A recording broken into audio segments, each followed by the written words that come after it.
Okay, a couple things. You're probably like, what? It's Monday. Why is the podcast out? 2, where's Zach? 3, what's on your face? We'll address all of those in that order. To be completely honest with you, I wasn't listening to a thing you just said. Let's go! My leg looks like Picasso. see, God damn it. Have you? I think you know the answer. You. Oh my God. This man, he needs to be studied in a lab. I can explain everything. No, he can't. I can explain. There is no shot. The Lakers. I'm not going to let you choose the Lakers. Damn Pick it. something else. We made such a mess. I am a casual. We are mega casuals.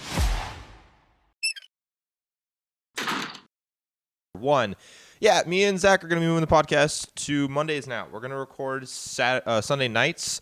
That way, like when you think about it, recording a podcast that is primarily NFL based on a Wednesday right before like the week essentially begins for football doesn't make any sense because we're not really hitting like our reactions in enough time for people to react properly. When we do our winners of the week that come out Thursday, the new week has already started.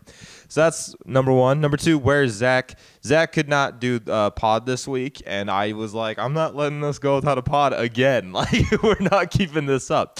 So that's why this is going to be a solo pod for today, so it probably won't be as long. This is basically going to be like kind of like the Steeler recap videos I do, but without Steelers talking. Well, we'll probably do a little bit of it because obviously there are things that have happened that I have to talk about the Steelers with today.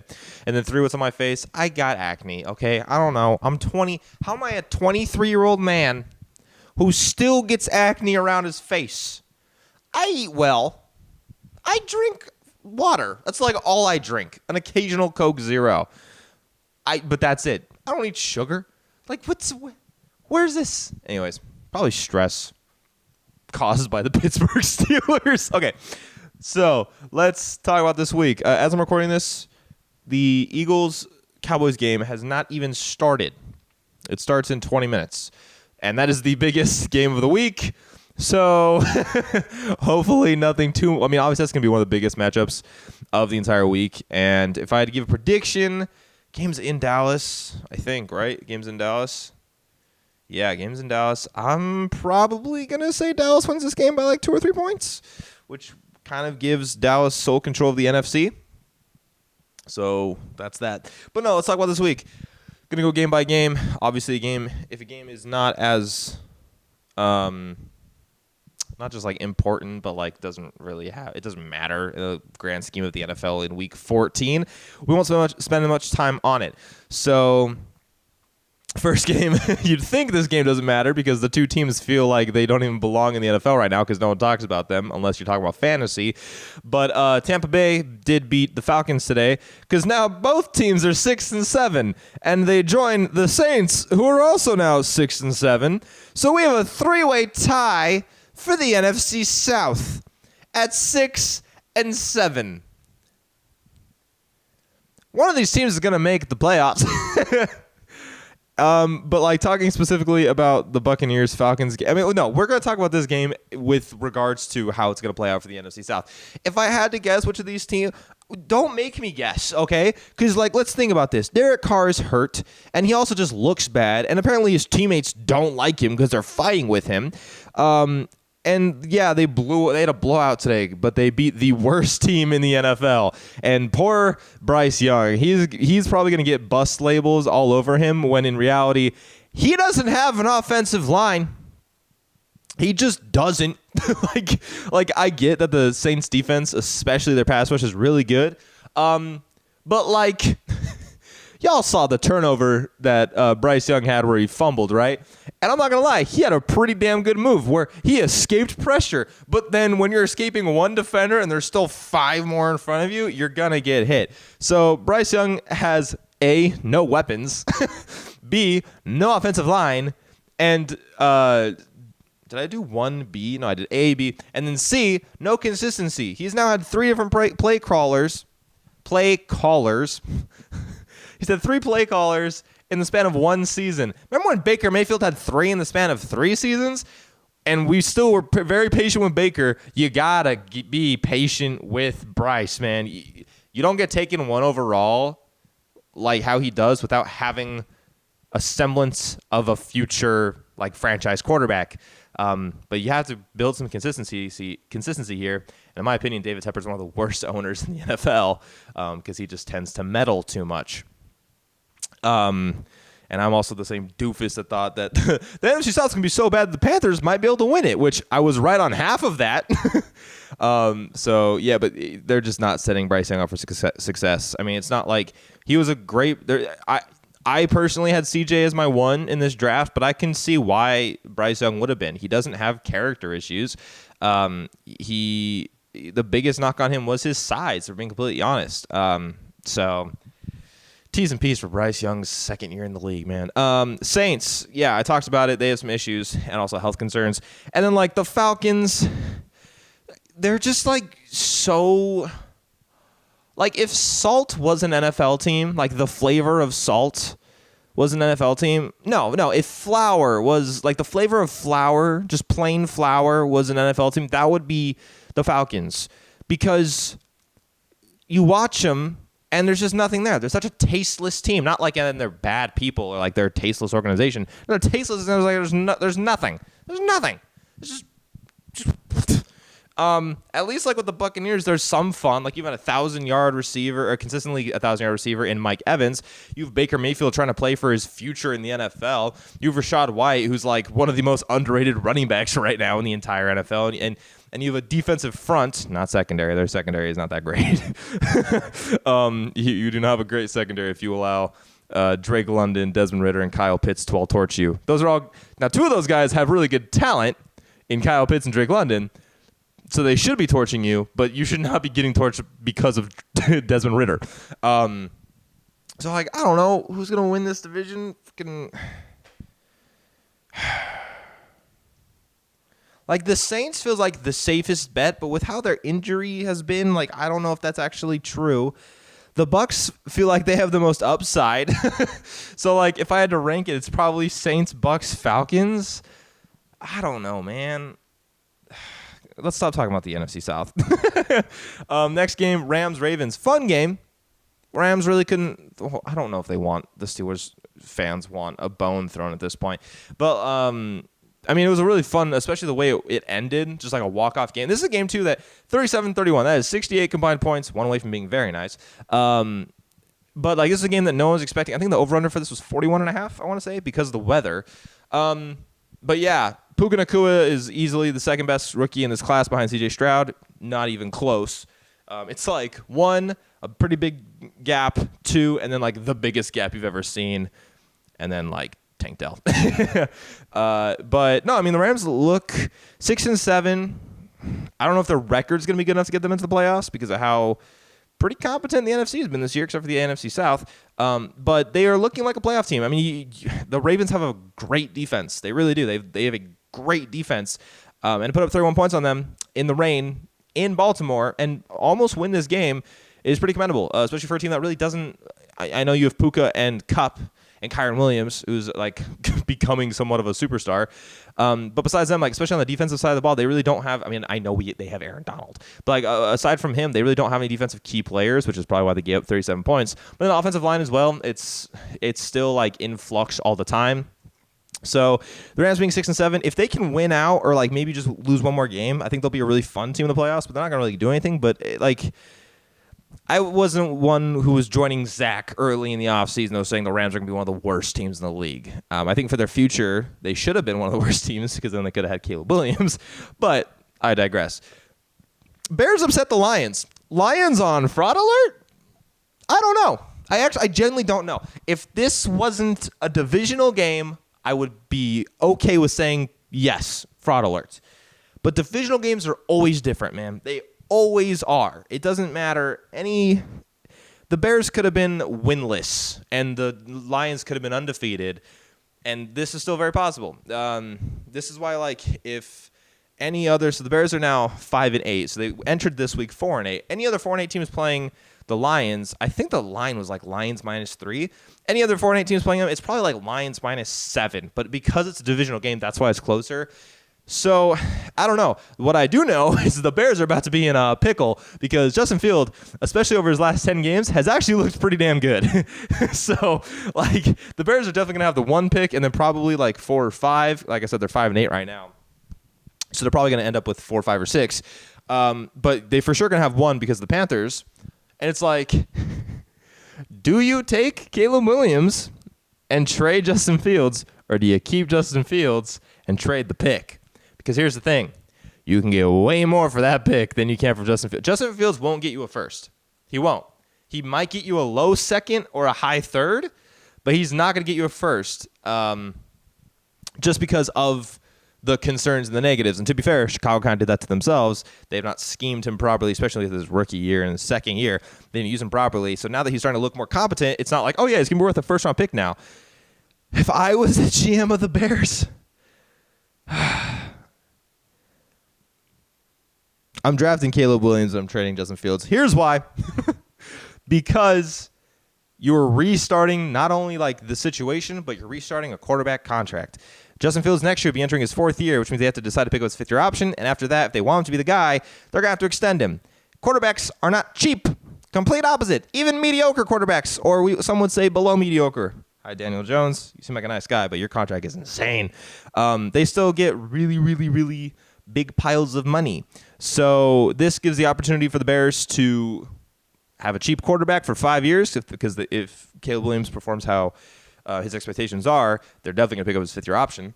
But that gives them 5 years to continue to build around Caleb. We're just going to assume they're taking Caleb Williams. And then also you can add, like I said, a low second or a high 3rd-round pick, plus more probably. More picks that are like 5s and 6s and 4s, not 1s or 2s. But you can flip Justin Fields for more picks and then help build around Caleb Williams more. So that's what I would do just from a financial standpoint because they are getting a little bit expensive, especially with the trades that they have been making over the last 2 seasons.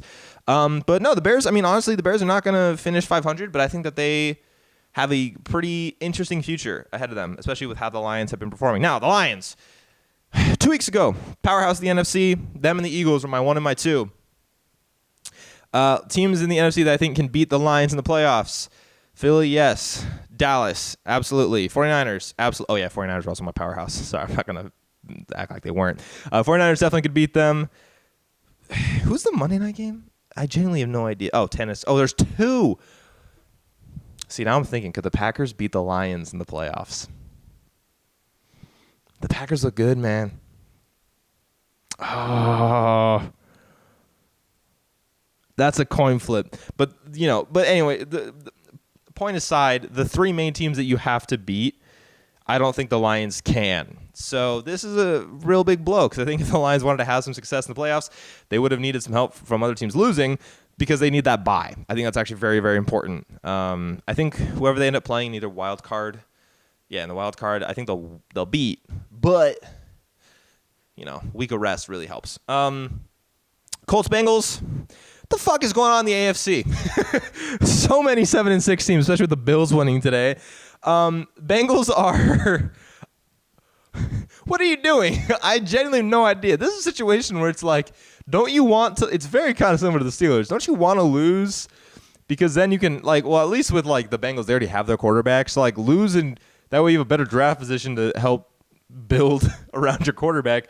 But, okay... Zach Taylor deserves more credit. That's all I can take out of that game. And the Colts have a huge game next week playing Pittsburgh because it seems like that might be who gets a wild card spot. And the Colts did not look good today. That is, when Zach Moss does not perform well, and he's performed well basically all season, that shows you. Especially the Bengals defense is not that good. So we already talked about Panthers and Saints. Texans and Jets. CJ's hurt, which if he's in concussion protocol, and I think especially within the last 2 weeks, how there have been a couple controversies within teams like the Steelers with TJ Watt. And this was a couple of weeks ago, but the Bengals of Joe Burrow getting kind of caught, possibly putting their players into harm's way. I think CJ's for sure going to miss next week, which I like Davis Mills as a backup, but I don't know if he's going to be able to win them the game. So they're probably going to drop to 7-7 and most likely push them out of the playoffs, which sucks. The Jets... Zach Wilson threw for 300 yards. I think he had 2 touchdowns. 300 just thinking about it. If the Jets had just kept Zach Wilson in, and I'm a guy who I'm not a huge fan of Zach Wilson. Complete opposite, actually. If they had left him in, they're 5-8 right now. They might be like 7-6 or 6-7. But my point is, they're closer to the playoffs, and maybe when Aaron Rodgers comes back, they become a genuine threat. But no, you had to just dramatize everything, or maybe, hear me out, instead of just playing Zach Wilson the entire time, you trade for anybody else, Jacoby Brissett. Gardner was always not going to get traded because of the Anthony Richardson injury. But Jameis Winston, like anybody, then you're probably at least at the 500 area. But instead, you guys are going to have a worthless draft pick and a 40-year-old quarterback next year. So have fun with that, New York. 3-0 for the Vikings Raiders. Cool. Vikings are somehow still in the playoff spot. And this game was 3-0. So I'm going to give 3 seconds of my time to talking about this game. Niners, Seahawks, honestly closer than I would have expected it to be. It's still a 12-point kind of blowout, but it felt close the entire time. Drew Lock performed a lot better than I would expect him to Geno Smith was not out the entire week. He was a game-time decision. So Drew Lock putting up 16 points on one of the best defenses and one of the best teams in the NFL is still pretty damn impressive. Also would have helped if DK did not get ejected, but it is what it is. Niners are, in my opinion, the best team in the NFL right now, just overall. I think that they could beat every single team in the NFL, and they're my Super Bowl favorite probably right now, which sucks. I really want to be a Niners, I really want to root for them, but because they have 5 rings and I'm a Steelers fan, I just don't want them to tie us, because then we have a 3-way tie between us, the Patriots, and the Niners. But I really do love the 49ers, and I really love Brock Purdy. It hurts to love him because he was taking the same draft class as Kenny, and I will stand my ground that if Kenny was taken by the Niners, Kenny would be fucking unbelievable right now. And that's the Pittsburgh Panther fan and University of Pittsburgh fan in me, not the Pittsburgh Steelers fan in me. Actually, when Kenny was coming to the draft, I was really hoping the Niners would draft Kenny Pickett in the second round as a University of Pittsburgh fan, because I was like, that would be awesome. He'd be a perfect fucking fit. And then Bills, Chiefs. Yeah, lateral kick was called back. Interesting, but also the Chiefs. This is the first time I've ever been worried about the Chiefs. The Chiefs are 8-5. Pittsburgh's a game behind. Pittsburgh could have won their last 2 games like they should have, and they'd be ahead of the Chiefs right now. That's actually insane.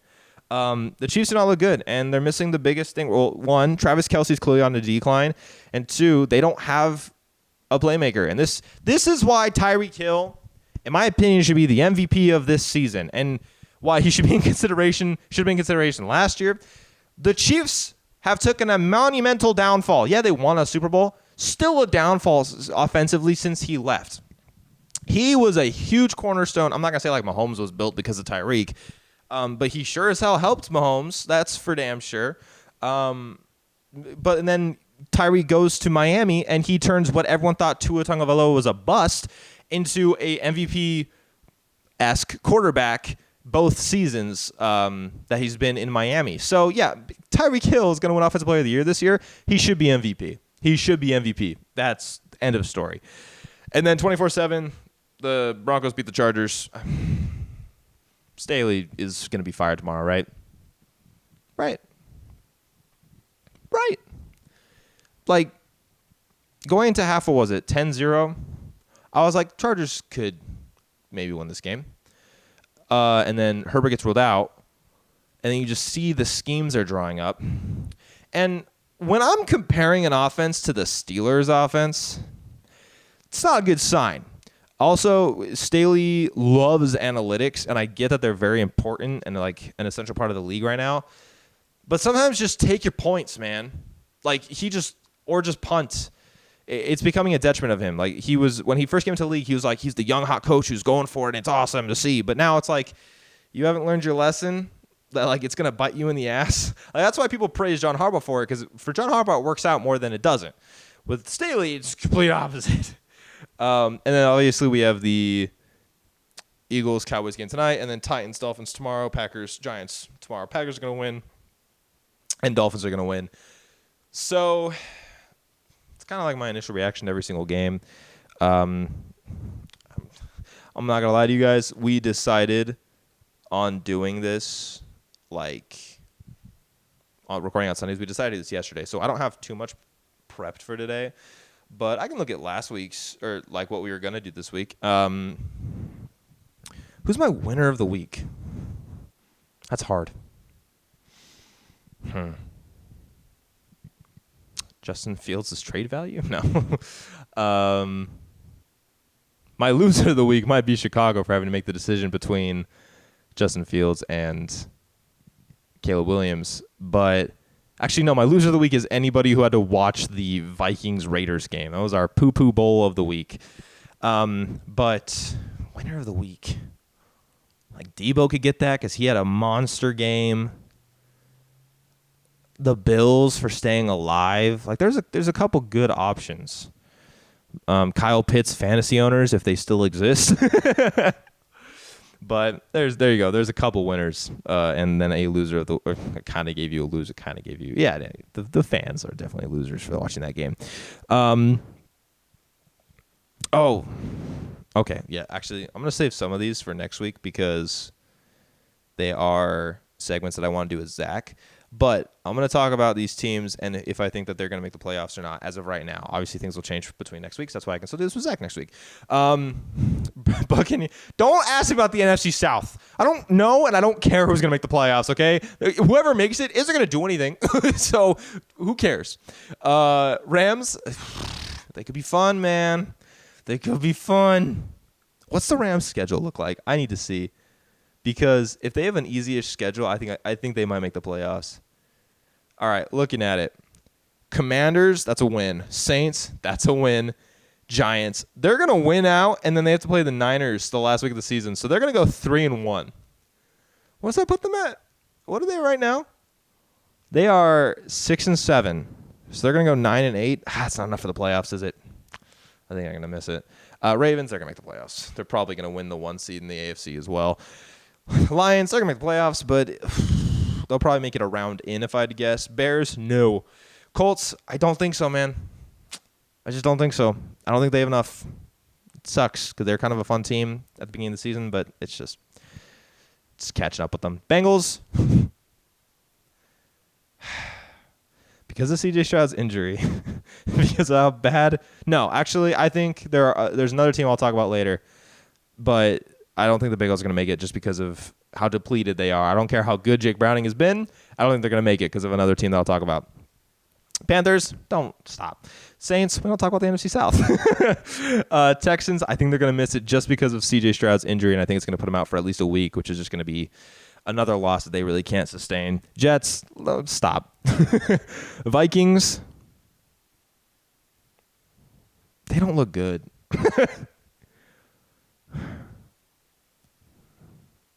That's hard. That's really, really hard because they're 7-6.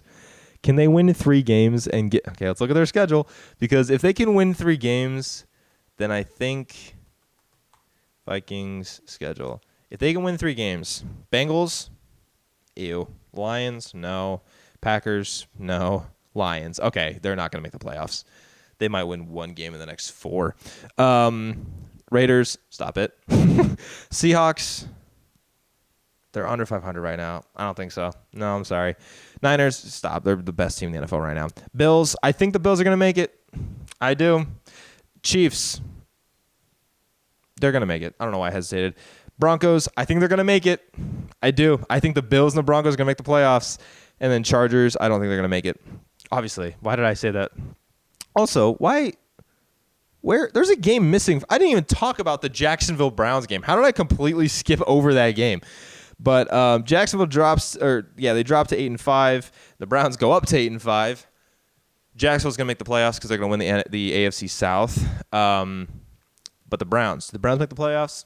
I don't think so. Okay, we gotta do it. What's their upcoming schedule like?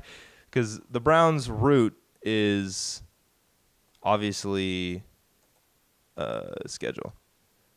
I'm so prepared, you guys. The Browns' route to the playoffs is obviously a wild card because they're not going to win the division. So, Bears. Is it weird if I think the Bears can maybe win that game? Texans, if CJ's back, the Texans might win that game. Jets, that's the Browns. Bengals. They're either going to go 2-2 or they're going to go 1-3. So they're either 10-7 or 9-8.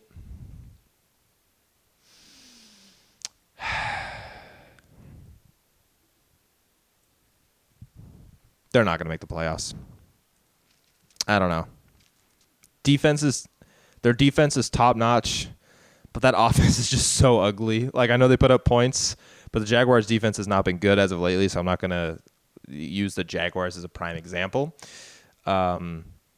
They're not going to make the playoffs. And then Patriots, they're not going to make the playoffs. I'm going to clarify. The Steelers. I don't want them to make the playoffs as a Steelers fan. It's good. They're going to. I don't understand how this is going to happen. But the Steelers are going to make the playoffs, and I don't want this. They are currently 7-6.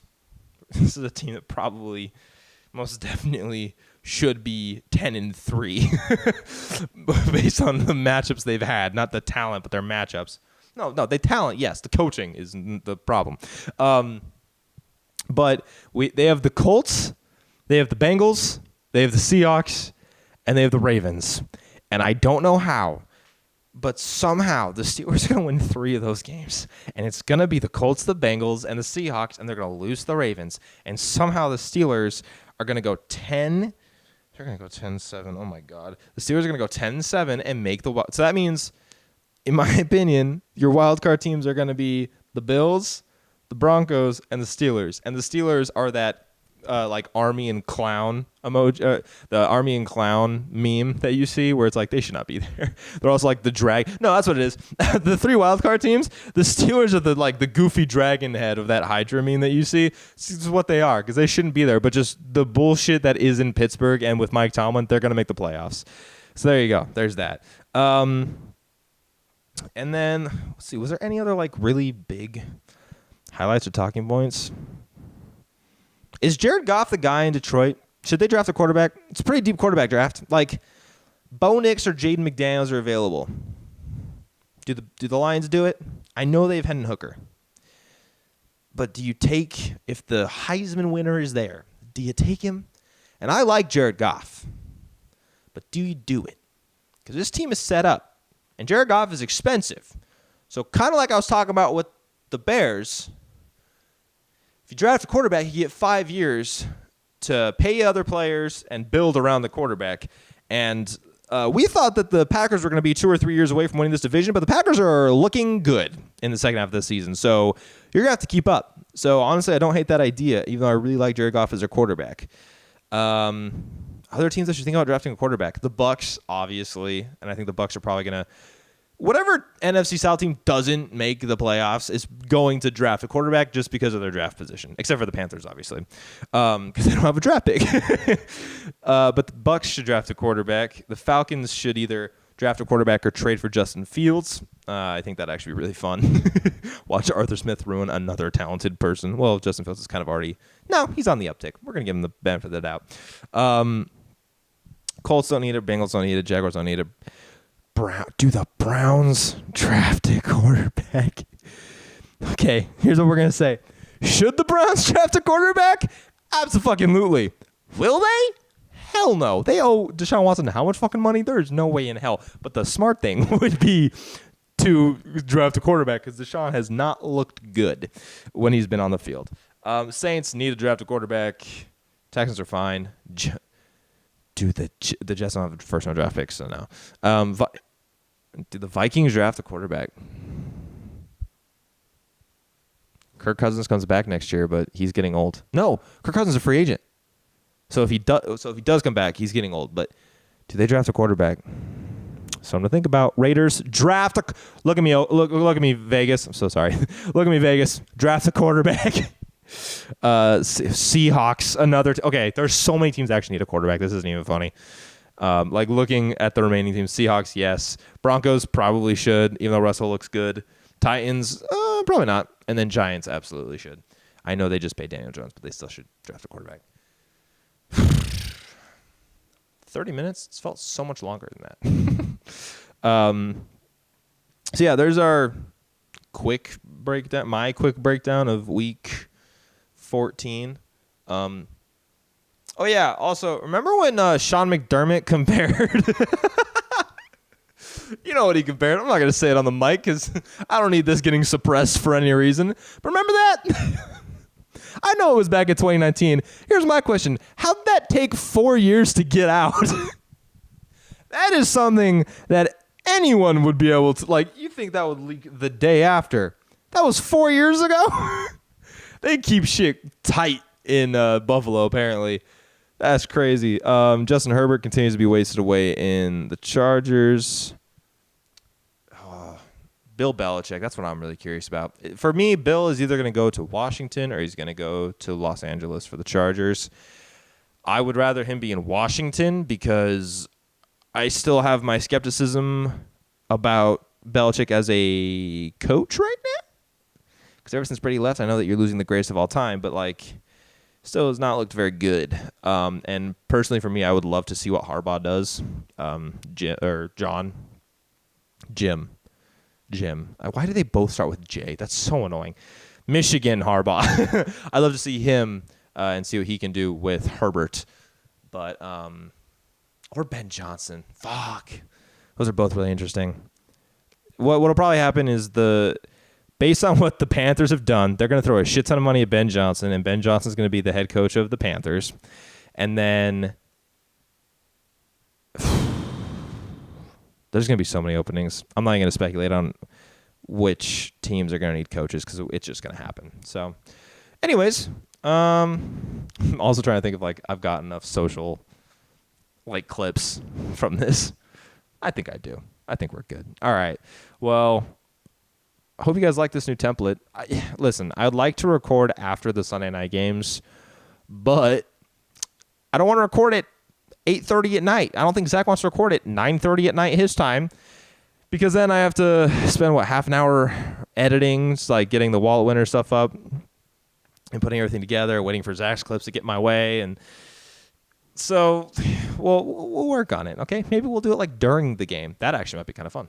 Anyways, I'm going to stop rambling and get this out to you guys. So happy Monday when you guys are watching this. And these are going to start coming out on Mondays now, too. I also realized that I never found a spot for the intro. So either it happened at the beginning or I just randomly inserted it. So, because I'm not going to do like intro. I'm not going to do that because that's Zach's thing. I will never steal that from him. But yeah, thanks for watching, guys. Look out for us now on Mondays. Probably at 5 p.m. Eastern, if I had to guess. Probably. Or 6. We'll see. You'll see tomorrow. Anyways, thank you guys for watching. If you're new here, make sure to subscribe. Check out the TikTok. Podcast is available. I need to be better at uploading the audio form of the podcast. I think we're like 4 episodes behind. I'll work on that. But yeah, make sure you guys check us out on TikTok, Instagram, all of wherever you get your podcasting platforms. And if you're listening to us on audio, make sure to check us out on YouTube because it's a little more entertaining because I look like a dumbass whenever I'm talking. All right. Football on Saturday this week. Don't forget. Anyways, also, congratulations to anyone who made their fantasy playoffs. That was this week. I somehow made it in a league where I'm now 5-8. So that's a conversation for next week. But best of luck to you guys in your fantasy playoffs. Yeah. I don't know how to end this when I'm doing it solo. So goodbye.